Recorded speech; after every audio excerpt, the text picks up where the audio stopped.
Assalamualaikum warahmatullahi wabarakatuh. Sahabat Pak D yang dirahmati Allah, marilah kita awali kisah hari ini dengan bersholawat kepada baginda Nabi Muhammad Shallallahu Alaihi Wasallam. Semoga dengan sholawat, hati kita tenang, rezeki kita lapang, dan hidup kita penuh keberkahan. Jangan lupa dukung terus channel Pak D bercerita dengan cara like, share, dan subscribe. Agar kisah penuh hikmah seperti ini terus hidup dan menginspirasi kita semua. Pagi itu udara di sebuah desa kecil di Lampung masih terasa lembab setelah hujan semalam. Jalanan tanah becek, suara ayam bersahut-sahutan, dan aroma kopi dari dapur rumah-rumah kayu bercampur dengan angin yang lembut. Di antara rumah sederhana itu, berdirilah rumah kecil berdinding papan milik keluarga Wati.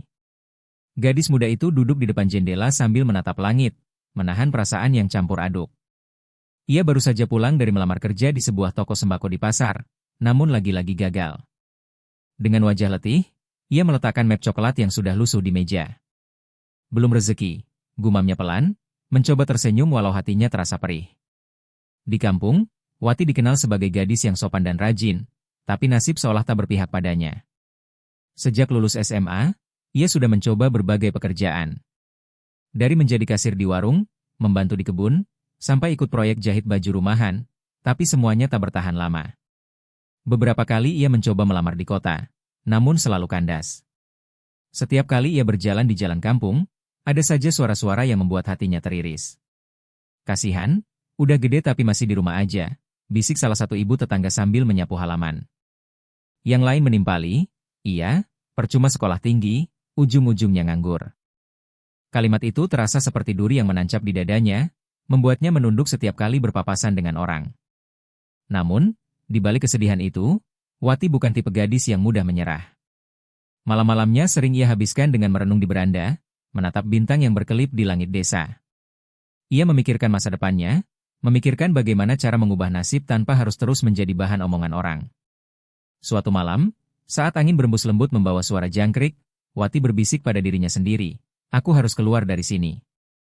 Aku ingin bantu ibu, bantu bapak. Aku harus berani." Dan dari situlah tekad itu muncul. Ia mulai mencari informasi tentang bekerja ke luar negeri, membaca brosur-brosur yang ditempel di balai desa tentang peluang kerja ke Timur Tengah. Setiap tulisan yang ia baca menumbuhkan semangat baru dalam dirinya. Keesokan harinya, ia memberanikan diri berbicara dengan ibunya di dapur. Sambil membantu menumbuk bumbu dapur, Wati berkata dengan suara hati-hati, "Bu, kalau aku kerja ke luar negeri gimana?"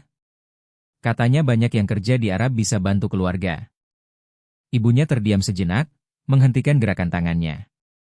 Wajahnya terlihat khawatir. "Kamu yakin, Nak? Di sana jauh, nggak ada keluarga." "Ibu takut kamu susah," ucap ibunya pelan. Wati menggenggam tangan ibunya dan berkata dengan mata berkaca-kaca, "Aku udah mikir panjang, Bu. Aku nggak mau terus-terusan jadi bahan omongan orang. Aku mau bantu bapak biar nggak kerja berat lagi." Ibunya terdiam, lalu menghela napas panjang.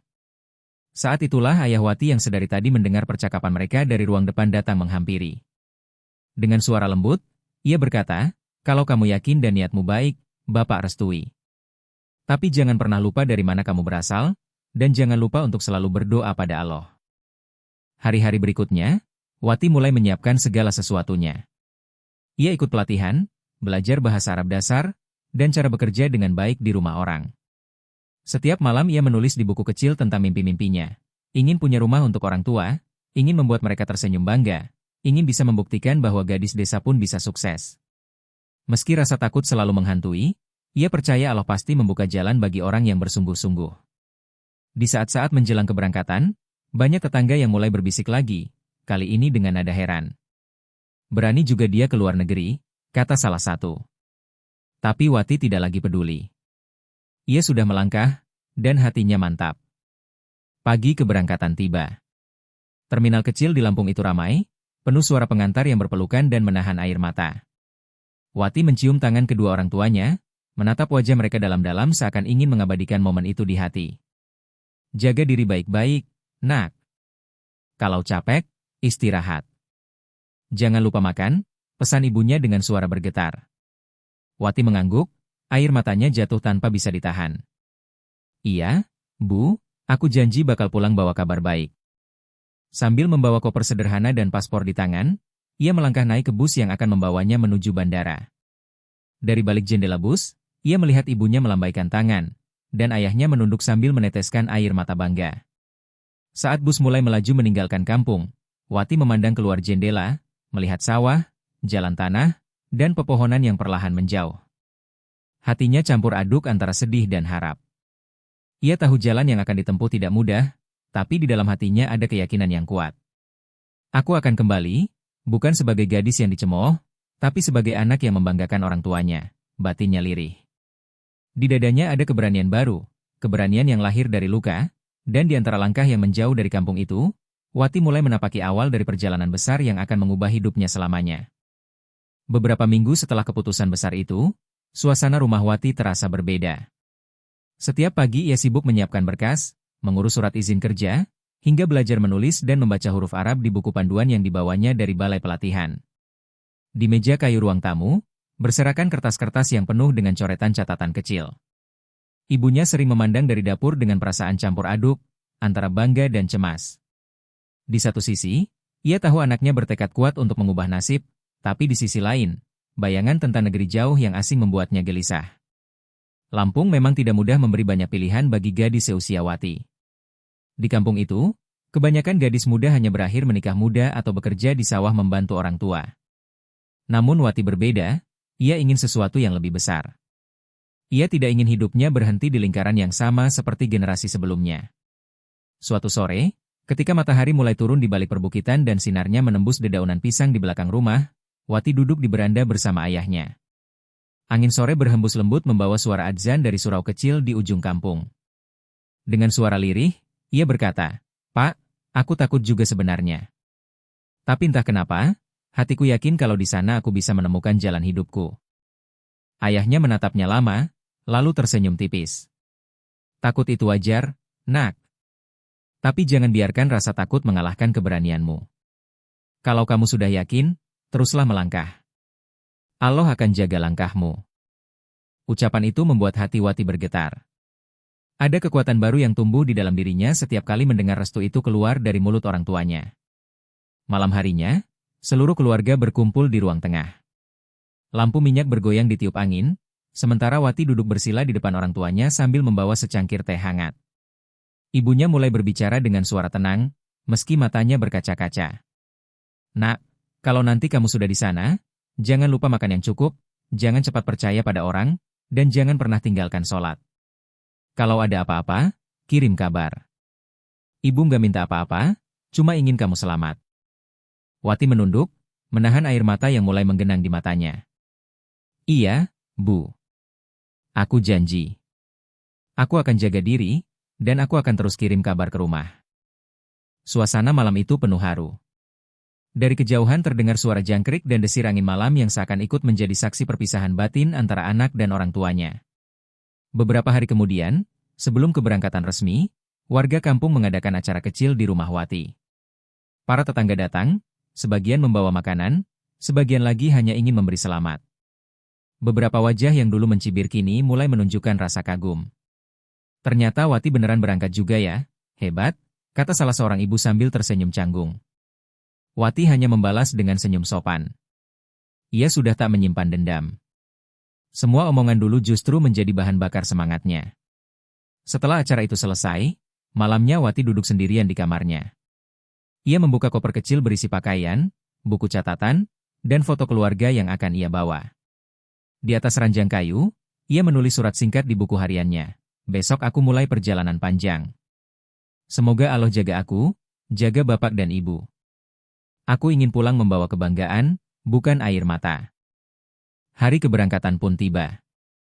Udara pagi itu terasa lebih dingin dari biasanya. Wati sudah berpakaian rapi, mengenakan kerudung biru muda, dan membawa koper coklat yang ia beli dari hasil menabung selama beberapa bulan terakhir. Ibunya memeluknya erat di depan pintu rumah sambil berbisik, "Kalau rindu, kirim 2 saja. Ibu juga akan selalu doakan kamu dari sini." Ayahnya menepuk bahunya dengan lembut, menatap mata putrinya dalam-dalam. "Jangan takut dengan jauhnya jarak, Nak. Yang penting niatmu lurus. Rezeki orang yang sabar tidak akan tertukar." Wati menunduk, mencium tangan kedua orang tuanya, lalu melangkah menuju mobil yang menjemput para calon tenaga kerja. Di setiap langkahnya, hatinya bergetar hebat. Sepanjang perjalanan menuju bandara, ia hanya bisa menatap pemandangan di luar jendela. Sawah-sawah hijau, jalan berdebu, dan langit yang mulai terang seolah berpamitan dengannya.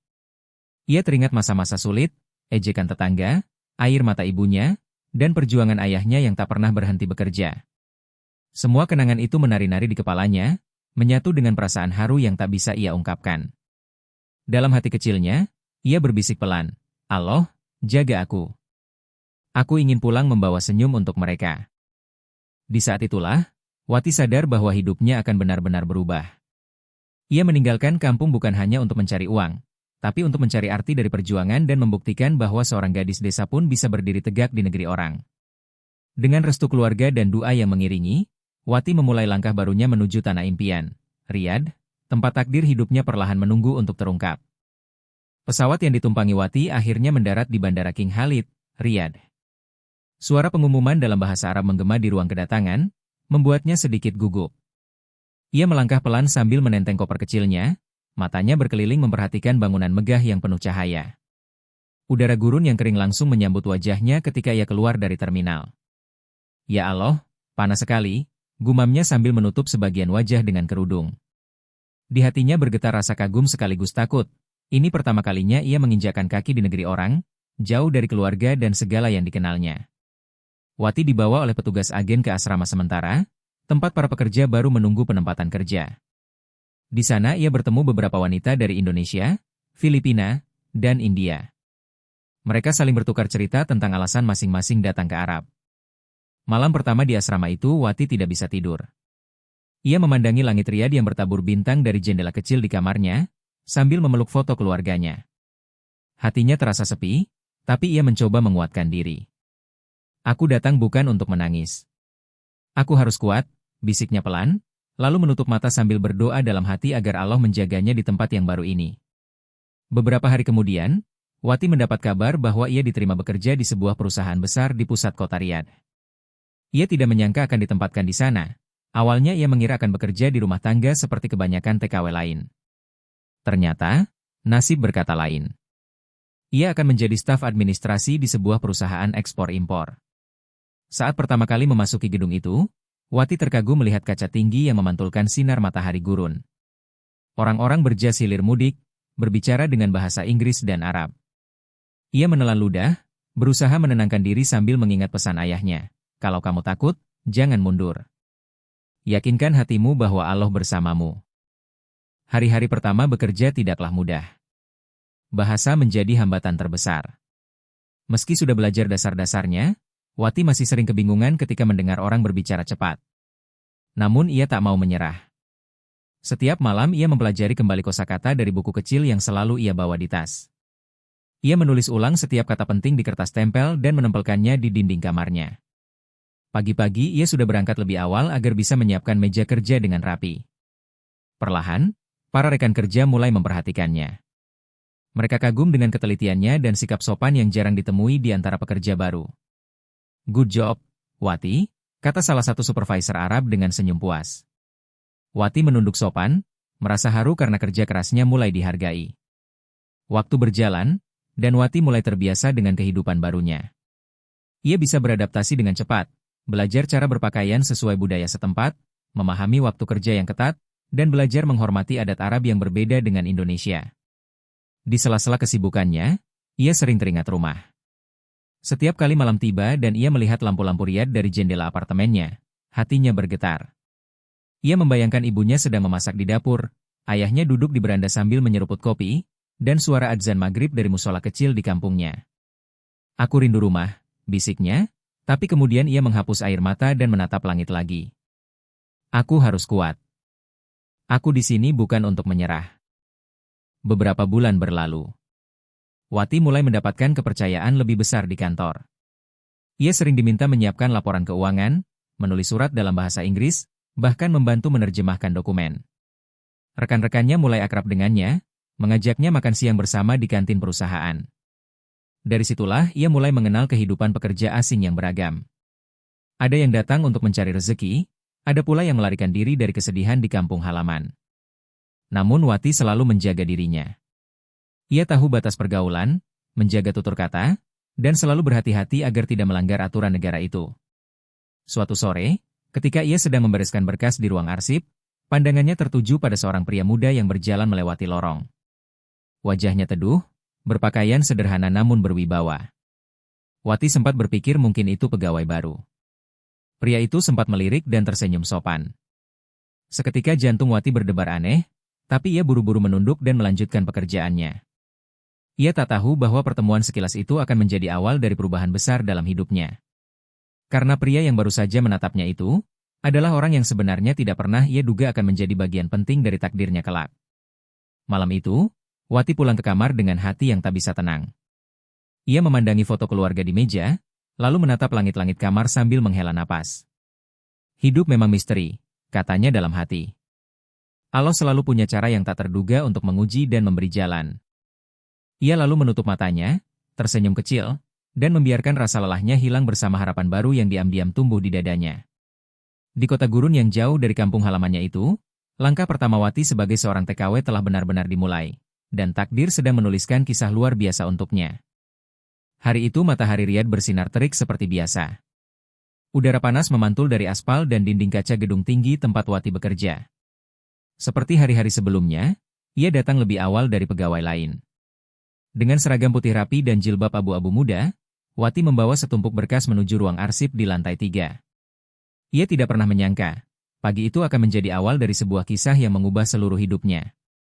Saat hendak keluar dari ruang arsip, langkahnya sedikit tergesa karena ingin segera menyerahkan laporan mingguan ke bagian keuangan. Di tikungan lorong, tiba-tiba ia menabrak seseorang. Berkas di tangannya berhamburan ke lantai, sebagian jatuh ke sepatu orang yang ditabraknya.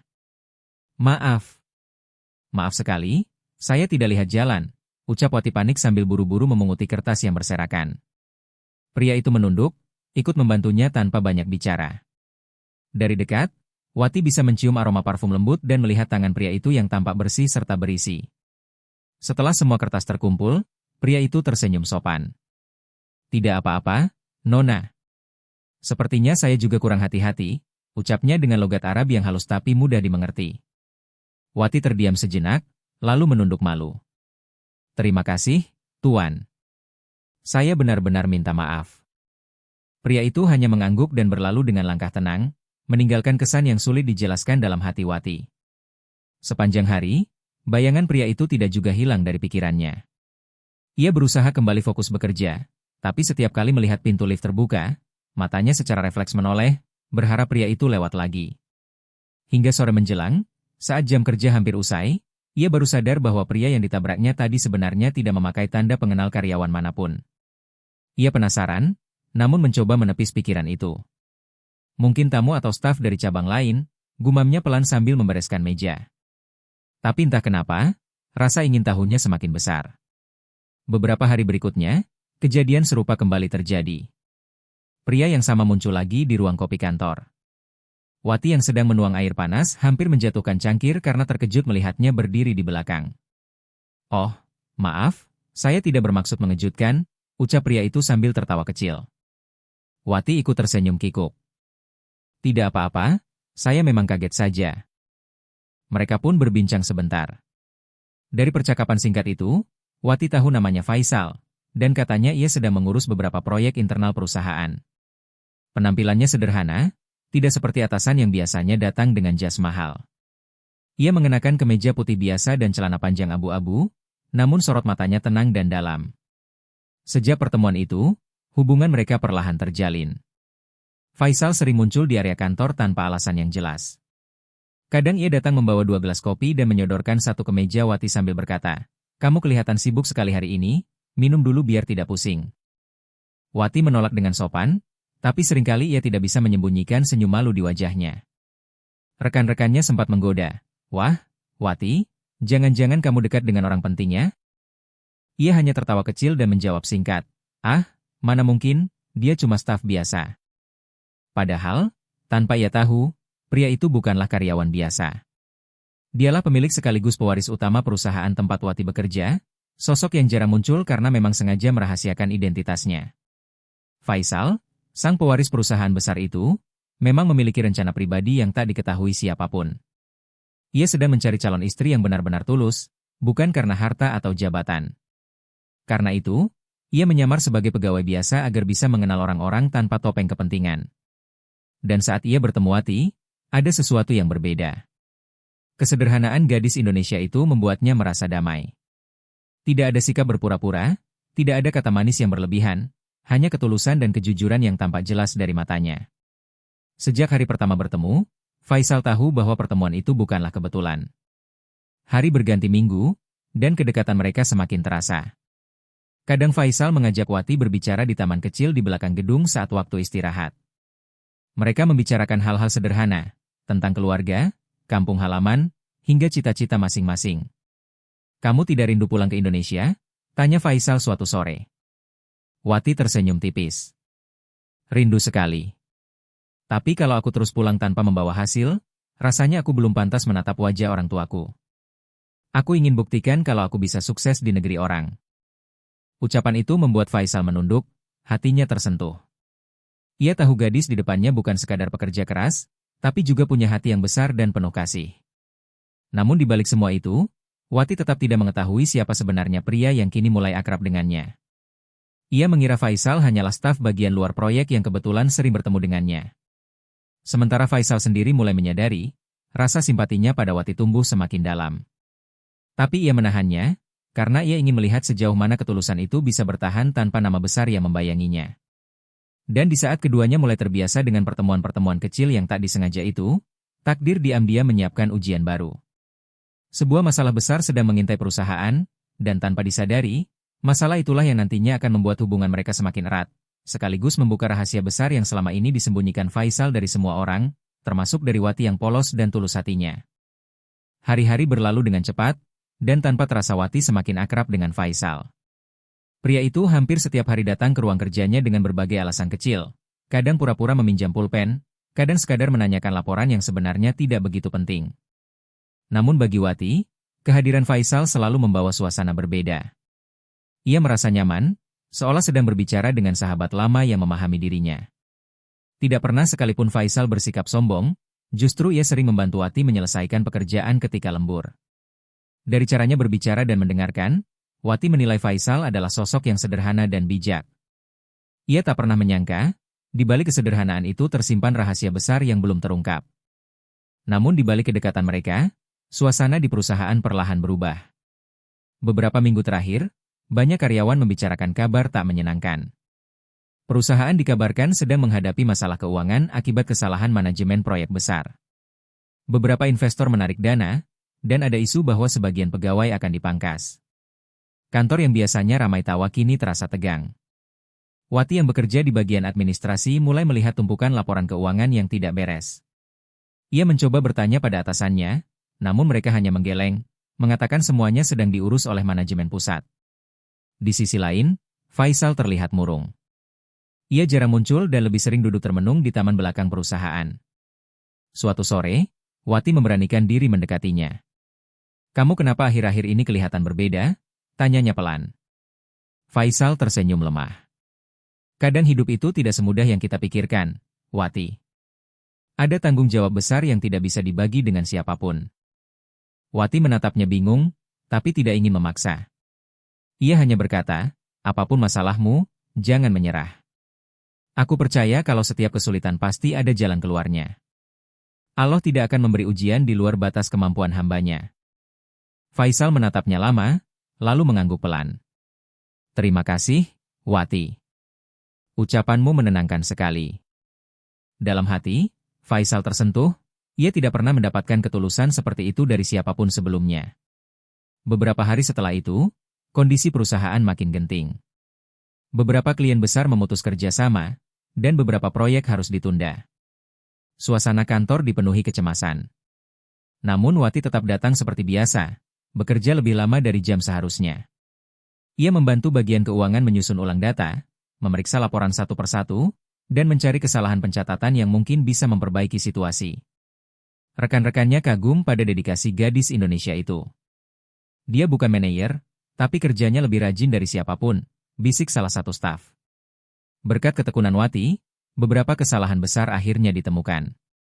Ia segera melapor ke bagian pengawasan proyek dan memberi saran perbaikan. Langkah itu ternyata memberi dampak besar. Perlahan, grafik kerugian perusahaan mulai menurun dan kondisi keuangan kembali stabil. Faisal yang selama ini dia mulai memperhatikan perubahan itu. Ia sengaja datang ke kantor tanpa memberitahu siapapun dan melihat sendiri bagaimana Wati bekerja lembur sendirian di ruang arsip, memeriksa dokumen dengan teliti di bawah cahaya lampu yang redup. Dalam hatinya, ia terharu. Perempuan ini benar-benar luar biasa, batinnya. Ia tahu, jika bukan karena kerja keras Wati dan ketulusannya, mungkin perusahaannya sudah benar-benar runtuh. Tapi di sisi lain, perasaan di dadanya mulai berubah. Ia tak lagi hanya kagum, tapi jatuh cinta. Setiap kali melihat Wati tersenyum, hatinya terasa damai. Namun rasa itu juga membuatnya gelisah. Ia masih menyembunyikan siapa dirinya sebenarnya. Dan ia takut jika suatu hari kebenaran itu terungkap, Wati akan merasa kecewa dan menganggap semua ini hanyalah sandiwara. Suatu malam, setelah lembur panjang, Wati berjalan keluar dari kantor sambil membawa map tebal berisi laporan akhir. Di parkiran, ia melihat Faisal menunggunya di samping mobilnya. "Kamu belum pulang?" tanya Wati heran. "Aku sengaja menunggumu. Aku dengar kamu yang paling banyak membantu menyelamatkan perusahaan ini," jawab Faisal dengan nada tulus. Wati tersenyum malu. "Ah, aku cuma melakukan apa yang aku bisa. Semua orang juga berusaha, aku hanya kebetulan menemukan beberapa kesalahan kecil." Faisal menatapnya dalam.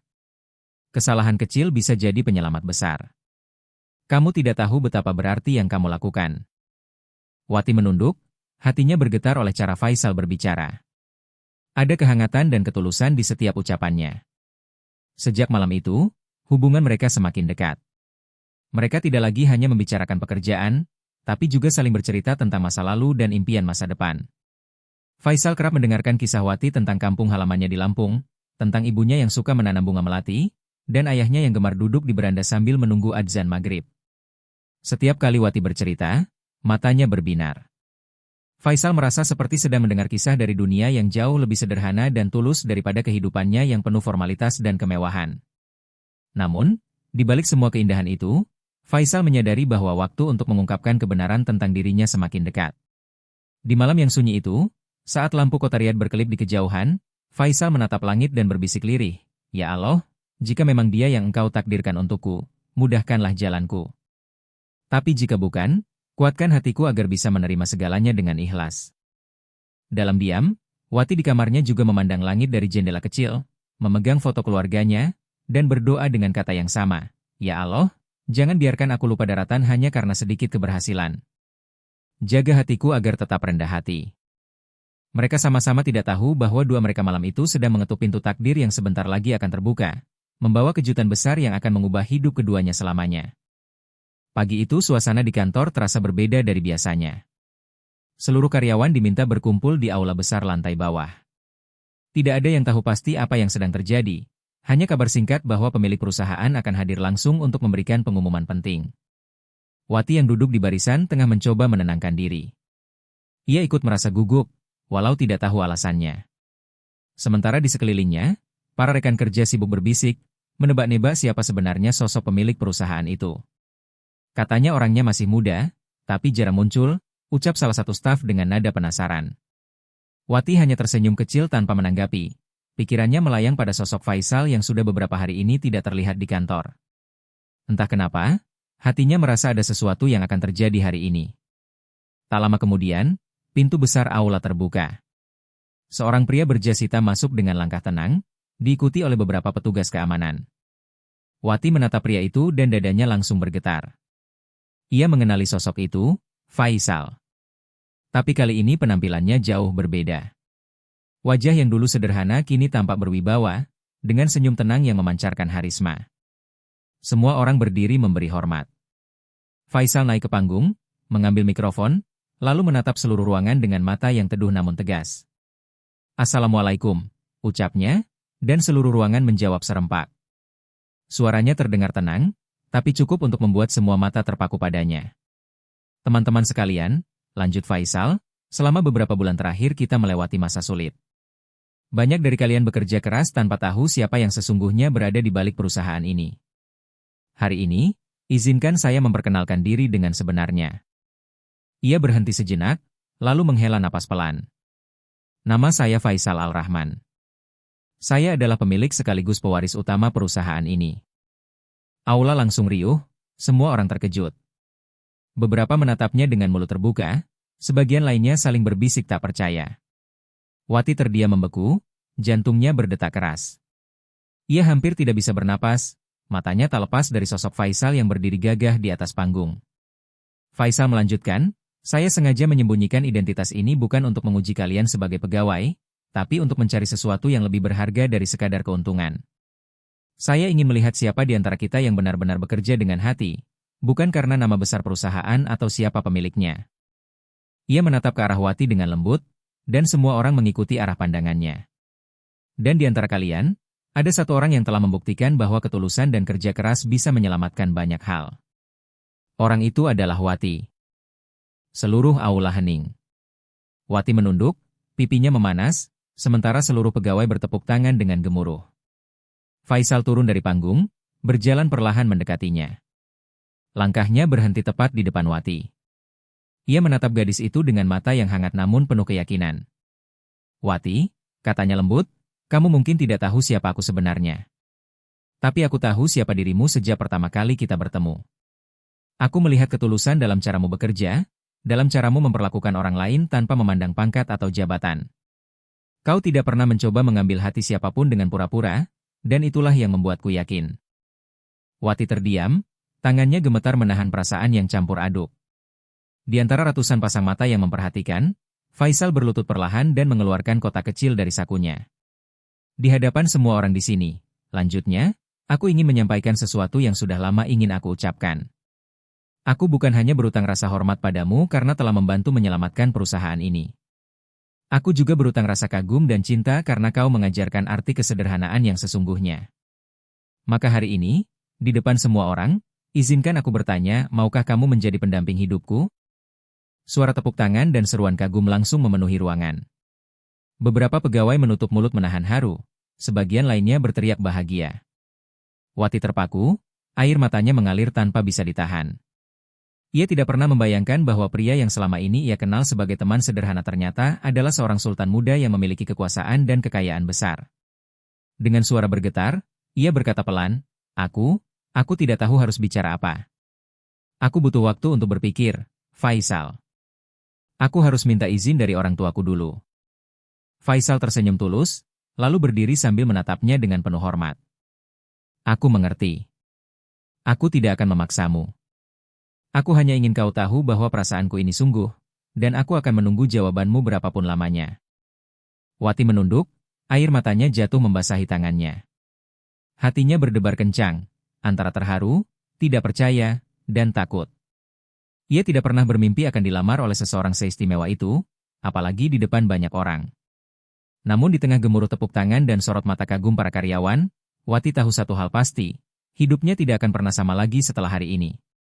Di dalam hatinya ia berdoa lirih, Ya Allah, jika ini memang jalan yang Engkau pilihkan untukku, tunjukkanlah arah terbaik.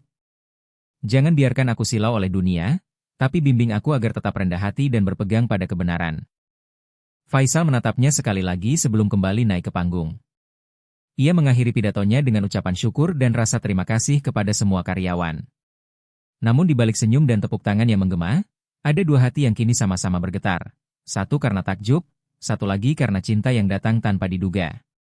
Hari itu bukan hanya menjadi hari pengakuan seorang sultan kepada para pegawainya, tapi juga hari di mana takdir mempertemukan dua hati dari dunia yang berbeda, disatukan oleh kejujuran, kerja keras, dan kehendak Allah yang maha menentukan segalanya.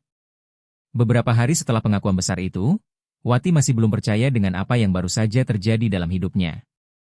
Setiap kali ia menatap cermin, hatinya bergetar. Rasanya seperti sedang hidup dalam mimpi yang sulit dijelaskan dengan kata-kata. Ia, seorang gadis desa asal Lampung yang dulu sering dicemooh karena tak punya pekerjaan tetap, kini justru menjadi pembicaraan seluruh kantor karena lamaran terbuka dari seorang sultan muda. Namun di balik semua itu, Wati tidak merasa bangga berlebihan. Ia justru diliputi rasa bingung dan takut. Ia tahu bahwa cinta dan kehidupan rumah tangga bukan hanya soal perasaan, tapi juga restu orang tua. Maka malam itu, Wati menatap langit riyad yang bertabur bintang dan berdoa dengan hati yang gemetar. Ya Allah, jika memang ini jalan yang kau tulis untukku, mudahkanlah. Tapi jika bukan, berilah aku kekuatan untuk menolak dengan ikhlas. Keesokan paginya, Wati mendatangi Faisal di ruang kerjanya. Ia mengetuk pintu dengan ragu, lalu masuk dengan langkah perlahan. Faisal tersenyum hangat seperti biasa, meski dari matanya terlihat ada sedikit kekhawatiran. Kau sudah memikirkan ucapanku waktu itu? Tanyanya lembut. Wati menunduk, suaranya pelan namun tegas. Aku sudah, Tuan, maksudku, Faisal. Tapi sebelum aku memberi jawaban, izinkan aku pulang ke Indonesia. Aku ingin meminta izin dari orang tuaku terlebih dahulu. Aku tidak bisa mengambil keputusan besar tanpa restu mereka. Faisal terdiam beberapa saat, lalu mengangguk pelan. Aku mengerti, dan aku menghormati itu. Pulanglah. Bawalah restu mereka, karena aku ingin mencintaimu dengan cara yang diridhai Allah. Kalimat itu membuat dada Wati bergetar haru. Ia tak menyangka, seorang pria seagung Faisal memiliki hati yang begitu lembut dan penuh penghormatan pada nilai keluarga. Perjalanan pulang ke tanah air terasa berbeda kali ini. Dari dalam pesawat, Wati menatap hamparan awan putih sambil mengingat perjalanan hidupnya. Ia teringat masa-masa sulit di kampung dulu, saat banyak orang memandang rendah dirinya, saat setiap langkah terasa berat. Air matanya menetes pelan di tengah kabin yang sepi. Andai mereka tahu, aku tidak datang ke negeri ini untuk mencari kemewahan, tapi untuk mencari arti perjuangan, batinnya. Ketika pesawat mendarat di Bandar Lampung, Wati mencium aroma tanah air yang khas, lembab, hangat, dan penuh kenangan. Ia menatap keluar jendela, melihat deretan pohon kelapa dan sawah hijau di kejauhan. Di hatinya muncul perasaan yang sulit dijelaskan, bahagia, rindu, dan gugup. Setibanya di rumah, suasana kampung langsung ramai. Berita tentang kepulangannya cepat menyebar. Anak-anak kecil berlari menyambut di depan jalan, para tetangga keluar dari rumah sambil berteriak gembira. Wati pulang. Wati sudah pulang dari Arab. Ibunya berlari kecil menyambutnya di depan rumah, wajahnya basah oleh air mata. Mereka berpelukan lama tanpa sepatah kata pun. Hanya tangis yang berbicara. Ayahnya menyusul, memeluk bahunya dengan lembut. Akhirnya kamu pulang juga, nak, ucapnya parau. Malam itu, setelah makan bersama keluarga, Wati menceritakan segalanya. Tentang pekerjaannya, tentang perjuangannya di Riyadh, hingga tentang Faisal yang ternyata adalah pemilik perusahaan besar dan telah melamarnya di depan banyak orang. Ibunya mendengarkan dengan mata berkaca-kaca, lalu memegang tangan Wati erat-erat. Nak, selama ini ibu hanya ingin kamu bahagia dan hidup dengan baik. Kalau dia lelaki yang baik, yang menghormati kamu dan keluargamu, ibu restui.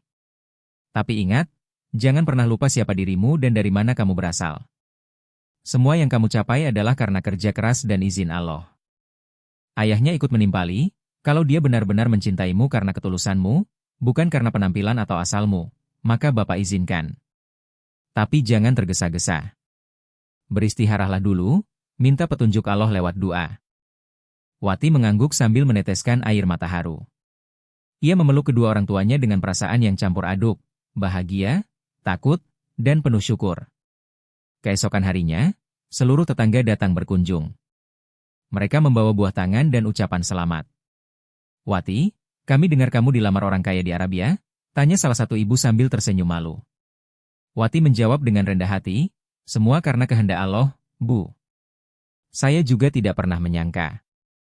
Tak sedikit dari mereka yang dulu pernah mencemooh, kini justru memuji dan menghormatinya. Mereka menatap Wati dengan kagum, tak menyangka gadis desa yang dulu dianggap gagal kini berubah menjadi wanita yang berwibawa dan lembut. Tapi Wati tidak sedikit pun menunjukkan kesombongan. Ia tetap seperti dulu, sederhana, sopan, dan selalu tersenyum kepada siapapun yang menyapanya. Malam terakhir sebelum kembali ke Riyadh, Wati duduk di teras rumah sambil memandangi bintang. Angin malam Lampung berhembus pelan, membawa suara jangkrik dan aroma tanah basah. Di pangkuannya ada surat kecil yang ditulis ibunya sebelum tidur. Dalam surat itu hanya ada satu kalimat, keberkahan hidup bukan dari seberapa besar harta yang kau punya, tapi seberapa tulus niatmu dalam setiap langkah. Wati menatap langit sambil berdoa lirih, Ya Allah, terima kasih karena Engkau telah mempertemukanku dengan takdir yang tidak pernah aku duga. Jika ini adalah jalan yang baik, kuatkanlah hatiku. Tapi jika ini hanya ujian, jadikan aku hamba yang sabar dan bersyukur. Dengan restu dari orang tua dan keyakinan di hatinya, Wati pun bersiap untuk kembali ke Riyadh, bukan lagi sebagai gadis pencari kerja, tapi sebagai wanita yang akan menentukan masa depannya sendiri, dengan keyakinan bahwa segala yang terjadi hanyalah karena kehendak Allah semata. Beberapa minggu setelah kepulangannya ke Indonesia, Wati kembali ke Riyadh dengan hati yang jauh lebih tenang. Restu orang tua sudah ia dapatkan, dan perasaan ragu yang dulu menghantui kini perlahan sirna. Ketika pesawat mendarat di Bandara King Khalid, udara panas Riyadh kembali menyambutnya, tapi kali ini, terasa berbeda. Ia datang bukan lagi sebagai pekerja biasa, melainkan sebagai calon istri seorang sultan muda. Begitu keluar dari bandara, Faisal sudah menunggunya di dekat mobil hitam mewahnya. Wajahnya bersinar penuh kebahagiaan, tapi tatapan matanya tetap lembut seperti dulu, tidak berubah sedikit pun. Ia menghampiri Wati dan menunduk sopan. "Selamat datang kembali, Wati," katanya pelan. "Sudah siap untuk memulai bab baru dalam hidupmu?" Wati tersenyum, menahan haru yang menyelinap di dadanya. "Insya Allah, aku siap, Faisal." Dari tatapan itu, keduanya tahu bahwa takdir benar-benar telah menyatukan mereka dengan cara yang tidak biasa. Persiapan pernikahan berjalan dengan cepat namun penuh makna. Faisal menolak membuat acara yang terlalu berlebihan, tapi para penasihat kerajaan memaksa agar tetap ada perayaan resmi sebagai bentuk penghormatan.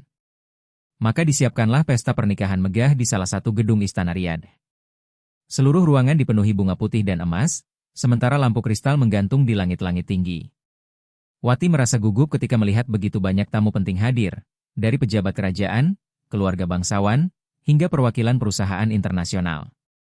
Namun di tengah segala kemewahan itu, ia tetap memilih mengenakan gaun sederhana berwarna putih gading dengan selendang lembut yang menutupi kepalanya. Riasannya tipis, tapi cukup untuk memperlihatkan keanggunan alaminya. Sore menjelang malam, acara akad nikah pun dimulai. Suasana hening, hanya terdengar suara lembut imam yang membacakan ayat suci. Wati duduk bersimpuh di kursi kecil, sementara Faisal berdiri di depan penghulu dengan wajah tenang tapi tegas. Saat kalimat ijab kabul terucap dengan lantang dari bibir Faisal, hati Wati bergetar hebat. Air matanya jatuh tanpa bisa ditahan. Semua yang hadir terdiam, menyaksikan momen itu dengan mata yang berkaca-kaca. Setelah prosesi selesai, Faisal menghampiri Wati dan menatapnya lembut. "Sekarang kau bukan lagi pegawaiku, bukan lagi teman kantorku, tapi pendamping hidupku. Aku berjanji akan menjagamu dengan seluruh kemampuan yang aku punya, semampu yang Allah ridhau." Wati tersenyum sambil menunduk, membalas dengan suara bergetar, "Dan aku berjanji akan menemanimu, dalam suka maupun duka, selama Allah masih memberi kita napas untuk bersama." Setelah akad, pesta resepsi berlangsung meriah. Musik lembut Arab menggema di seluruh ruangan, para tamu bergembira, dan ratusan lampu menghiasi taman istana malam itu. Wati duduk di samping Faisal di atas pelaminan berhias ukiran emas, menerima ucapan selamat dari tamu yang datang silih berganti. Banyak yang memuji kecantikannya, tapi Wati hanya tersenyum sederhana, menunduk setiap kali ada pujian. Dalam hatinya ia hanya bisa mengucap syukur kepada Allah yang telah menuntunnya sejauh ini. Di sela pesta, Faisal menatapnya dalam diam dan berbisik, "Aku dulu berpikir tak ada cinta yang tulus di dunia ini, sampai Allah mempertemukan aku denganmu. Kau bukan datang karena hartaku, tapi karena hatimu." Wati menatapnya balik dengan mata berkaca-kaca. "Dan aku tak pernah menduga, perjuangan yang penuh air mata justru membawa aku ke tempat ini." Malam makin larut. Setelah para tamu pulang, Faisal dan Wati duduk di taman belakang istana yang diterangi lampu kecil di antara pepohonan kurma. Suasana sunyi, hanya terdengar suara angin gurun yang berhembus lembut. Wati menatap langit yang dipenuhi bintang dan tersenyum. "Aku masih seperti bermimpi," ucapnya pelan. "Aku dulu hanyalah gadis desa yang sering dicemooh karena tak punya pekerjaan, dan sekarang aku duduk di sini, di taman istana, bersama suamiku." Faisal menggenggam tangannya dengan lembut. "Itulah rahasia Allah, Wati. Kadang yang diremehkan manusia justru ditinggikan derajatnya olehnya. Karena Allah tidak melihat dari siapa kita berasal, tapi dari seberapa tulus hati kita berjuang." Ucapan itu membuat Wati terharu hingga air matanya jatuh lagi. Ia tahu, kebahagiaan yang dirasakannya malam itu bukanlah hasil dari keberuntungan semata, melainkan buah dari kesabaran dan keikhlasan yang ia tanam sejak dulu. Beberapa hari kemudian, berita tentang pernikahan mereka tersebar luas di media Timur Tengah. Banyak yang kagum dengan kisah cinta antara sultan muda dan gadis Indonesia yang sederhana itu. Namun Wati tidak terlalu memikirkan semua perhatian itu. Ia hanya ingin menjadi istri yang baik, menjaga rumah tangga dengan kasih, dan tetap bersyukur. Dalam setiap sujud malamnya, ia selalu berdoa, "Ya Allah, Engkau telah memuliakanku dengan cara yang tak pernah aku sangka. Jangan biarkan aku lupa daratan. Jadikan aku wanita yang selalu tahu diri dan mampu menjaga amanah ini dengan sabar." Dan setiap kali ia menutup matanya di malam hari, Wati selalu tersenyum kecil, menyadari satu hal penting dalam hidupnya, bahwa keajaiban tidak datang kepada mereka yang hanya bermimpi, tapi kepada mereka yang berani melangkah dengan hati yang yakin bahwa Allah akan menuntun setiap langkah itu menuju takdir terbaik. Beberapa bulan setelah pernikahan megah itu, Wati menjalani hari-harinya di Riyadh dengan kehidupan yang jauh dari apa yang pernah ia bayangkan dulu. Kini ia tinggal di rumah besar berpagar tinggi, dikelilingi taman indah dan para pelayan yang siap membantu kapanpun ia butuh. Namun meski segala kemewahan dunia ada di sekitarnya, Wati tetap menjadi dirinya yang dulu, sederhana, lembut, dan tidak pernah meninggalkan sikap rendah hati. Ia bangun setiap pagi untuk menyiapkan sarapan bersama para staf dapur, dan Faisal seringkali tersenyum melihat istrinya yang tidak canggung bekerja di tengah kemewahan. "Kau tidak perlu repot seperti ini, Wati," kata Faisal suatu pagi sambil tersenyum. Wati membalas dengan lembut, "Aku bahagia melakukan hal kecil, Faisal. Dari dulu aku sudah terbiasa bekerja. Aku ingin rumah ini terasa seperti rumah, bukan istana." Kalimat itu membuat Faisal semakin menghargai perempuan yang kini menjadi pendamping hidupnya. Ia tahu, cintanya bukan pada hartanya, tapi pada ketulusan yang tumbuh tanpa pamrih. Meski hidupnya kini sudah mapan, Wati tak pernah melupakan kampung halamannya di Lampung. Setiap kali melihat bulan purnama di langit Riyadh, ia teringat pada halaman rumah lamanya, di mana ia sering duduk bersama ibunya sambil berbagi cerita tentang mimpi dan harapan. Kerinduan itu semakin kuat, hingga suatu malam Wati berkata pada suaminya, "Faisal, aku ingin pulang ke Indonesia. Aku ingin memperkenalkanmu pada orang tuaku. Aku ingin mereka tahu bahwa semua ini nyata." Faisal tersenyum dan memegang tangannya. "Itu keinginan yang indah. Aku pun ingin mengenal mereka yang membesarkan wanita luar biasa seperti dirimu. Kita akan ke sana segera." Mendengar jawaban itu, Wati meneteskan air mata bahagia. Ia tak menyangka pria berhati besar seperti Faisal begitu mudah memahami kerinduan terdalamnya. Beberapa minggu kemudian, pesawat pribadi milik Faisal mendarat di Bandara Radin Inten, Lampung. Berita kepulangan mereka cepat tersebar. Warga desa berbondong-bondong datang ke rumah orang tua Wati begitu mendengar bahwa anak Lampung yang menikah dengan Sultan Arab akan datang. Suasana kampung menjadi riuh dan penuh rasa ingin tahu. Saat mobil hitam yang membawa Wati dan Faisal berhenti di depan rumah kayu sederhana itu, suara sorakan dan takbir kecil terdengar dari para warga. Wati turun lebih dulu, mengenakan gamis putih sederhana dan kerudung lembut yang melambai tertiup angin. Begitu melihat ibunya berdiri di depan pintu, Wati berlari dan memeluknya erat. "Bu, aku pulang," ucapnya dengan suara bergetar. Ibunya menangis dalam pelukannya, sementara ayahnya berdiri di samping dengan mata yang basah. Faisal melangkah mendekat, menunduk hormat lalu mencium tangan kedua orang tua Wati. "Terima kasih telah membesarkan putri sebaik ini," ucapnya dengan suara tenang. Suasana haru menyelimuti halaman rumah itu, hingga banyak warga yang ikut meneteskan air mata menyaksikan pemandangan tersebut. Malam harinya, rumah Wati dipenuhi tamu. Para tetangga datang membawa makanan, buah tangan, dan ucapan selamat. Ada yang dulu pernah mencemooh, kini justru datang dengan penuh hormat. Mereka menatap Wati dengan kagum, tak percaya bahwa gadis desa yang dulu dianggap biasa saja kini berdiri sejajar dengan bangsawan Arab. Namun Wati tidak menunjukkan sedikit pun kesombongan. Ia menyambut semua tamu dengan senyum hangat, membantu ibunya menyajikan makanan, dan menanyakan kabar satu persatu. "Aku masih Wati yang dulu," katanya sambil tertawa kecil kepada seorang tetangga lama. "Bedanya, sekarang aku cuma punya tanggung jawab lebih besar untuk menjaga kepercayaan Allah." Ucapannya membuat banyak orang terdiam, menyadari betapa besar perubahan hidupnya tanpa mengubah hatinya sedikit pun. Keesokan paginya, Wati berjalan menyusuri jalan desa yang dulu sering ia lewati. Anak-anak kecil berlari di sampingnya sambil tertawa, sementara orang-orang tua melambai dari halaman rumah mereka.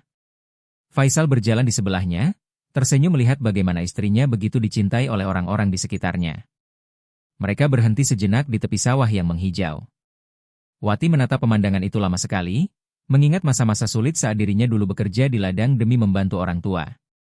"Disinilah dulu aku menanam padi, Faisal.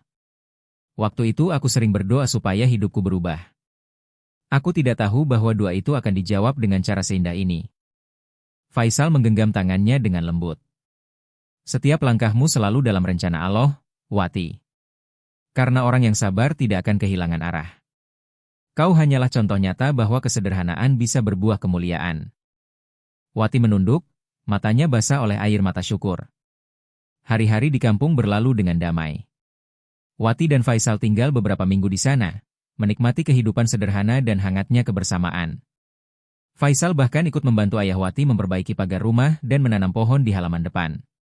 Semua orang di kampung kagum melihat seorang pria kaya dari Riyadh mau berbaur tanpa jarak.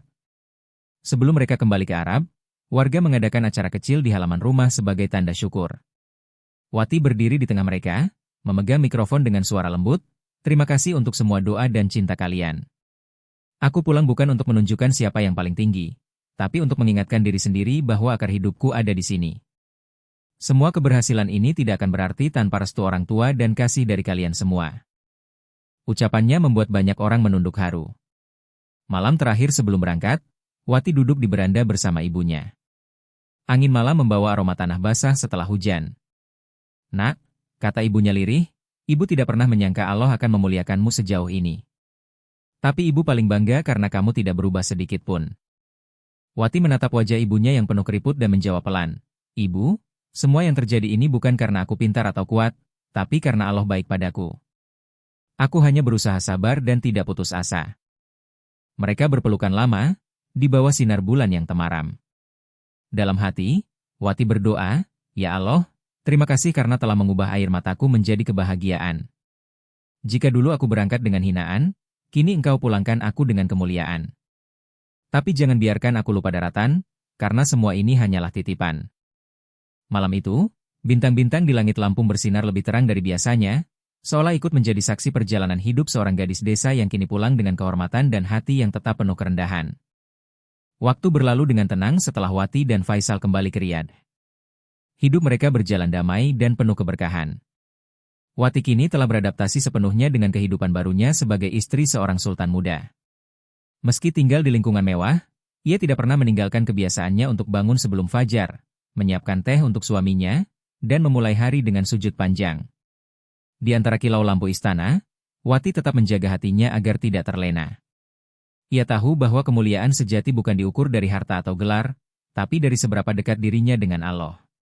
Faisal sering memandangnya dalam diam, kagum pada ketenangan dan ketulusan istrinya. "Aku merasa rumah ini hidup karena kau ada di dalamnya," katanya suatu pagi. Wati tersenyum lembut dan menjawab, "Dan aku merasa hidupku tenang karena engkau selalu mengingatkan tentang Allah." Ucapan sederhana itu menggema di hati Faisal, menjadi pengingat bahwa cinta mereka berdua tumbuh bukan karena dunia, tapi karena keyakinan. Hari-hari Wati kini diisi dengan kegiatan yang lebih bermakna. Ia meminta izin pada Faisal untuk menggunakan sebagian hartanya membantu sesama. Dengan dukungan penuh dari sang suami, ia mendirikan sebuah yayasan kecil bernama An-Nur Al-Wafa, yang berarti cahaya kesetiaan. Yayasan itu menampung dan melatih para wanita Indonesia yang bekerja di Arab agar memiliki keterampilan baru sebelum kembali ke tanah air. Wati mengajari mereka membaca, menulis, dan membuat kerajinan tangan. Ia juga sering berbicara kepada mereka dengan lembut, memberi semangat agar tidak putus asa. "Jangan malu karena bekerja, karena kerja itu ibadah. Tapi jangan lupa untuk terus berdoa kepada Allah agar diberi kekuatan. Hidup ini tidak mudah, tapi setiap kesulitan selalu ada hikmahnya," ucapnya kepada para TKW yang berkumpul di aula sederhana yayasan itu. Banyak dari mereka menangis mendengarnya, merasa terhibur oleh kata-kata yang lahir dari hati seorang yang pernah merasakan pahitnya perjuangan. Suatu sore, Wati berdiri di balkon rumahnya, menatap matahari gurun yang mulai tenggelam. Warna langit Riyadh berubah oranye keemasan, seolah memantulkan perjalanan hidupnya yang juga berwarna, dari gelap ke terang, dari kesedihan menjadi kebahagiaan. Di bawah sana, taman istana tampak tenang, dan suara adzan maghrib menggema di kejauhan. Wati menutup matanya, menikmati setiap detik ketenangan itu. Dalam hatinya ia berdoa lirih, "Ya Allah, terima kasih Engkau telah membawa aku sejauh ini. Dulu aku datang ke negeri ini dengan air mata dan ketakutan. Tapi Engkau ubah semuanya menjadi rahmat. Jadikan aku wanita yang bermanfaat bagi orang lain, bukan hanya bagi diriku sendiri." Angin gurun berhembus pelan, seolah mengamini setiap kata yang keluar dari hatinya. Malam itu, setelah sholat Isya, Faisal menghampirinya di ruang tamu. Ia membawa beberapa surat yang baru saja datang dari Indonesia. Salah satunya adalah surat dari Kepala Desa Lampung, yang berisi ucapan terima kasih karena Wati telah membantu memperbaiki sekolah di kampungnya. Wati membaca surat itu dengan mata berkaca-kaca. Ia tidak menyangka bahwa sebagian kecil hartanya bisa membawa perubahan bagi tempat yang membesarkannya. Faisal, aku ingin pulang lagi suatu saat nanti.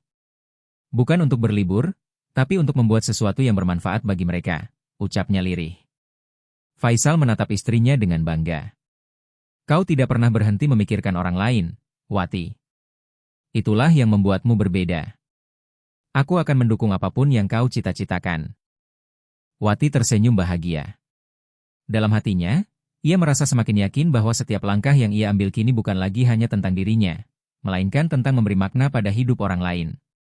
Beberapa tahun berlalu, dan nama Wati mulai dikenal luas, bukan karena ia istri seorang sultan, tetapi karena kebaikan yang ia tebarkan.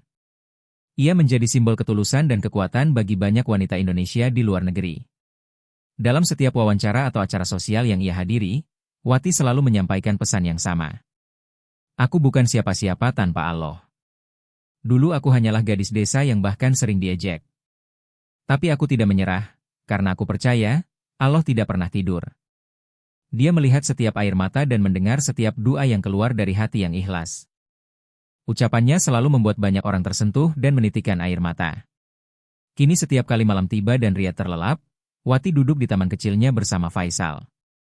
Mereka berbicara tentang kehidupan, tentang keluarga, tentang masa depan. Kadang Wati hanya diam, menatap bintang yang berkelip di langit gurun. Faisal, katanya suatu malam, hidup ini seperti perjalanan panjang di padang pasir. Panas, sepi, dan melelahkan. Tapi kalau kita percaya bahwa Allah akan menunjukkan oase di tengah kesulitan, kita tidak akan pernah berhenti berjalan. Faisal menggenggam tangan istrinya erat-erat dan berbisik, dan kau adalah oase itu, Wati. Mereka tersenyum, lalu menatap langit bersama, dalam diam yang penuh kedamaian. Kisah hidup Wati menjadi bukti nyata bahwa tidak ada yang mustahil bagi Allah. Dari gadis sederhana di desa kecil Lampung, ia berubah menjadi wanita terhormat di negeri orang, namun tetap rendah hati dan penuh kasih. Dalam setiap langkahnya, ia membawa pesan bagi siapapun yang mau mendengar, bahwa keikhlasan, kesabaran, dan kerja keras yang tulus akan selalu berbuah indah pada waktunya. Dan malam demi malam, di bawah langit Riyadh yang luas, Wati terus mengirimkan doa untuk kampung halamannya, keluarganya, dan setiap perempuan yang masih berjuang mencari arti hidupnya, agar mereka tahu bahwa Allah selalu punya cara indah untuk mengubah air mata menjadi cahaya, asal hati tetap percaya dan tak berhenti berharap.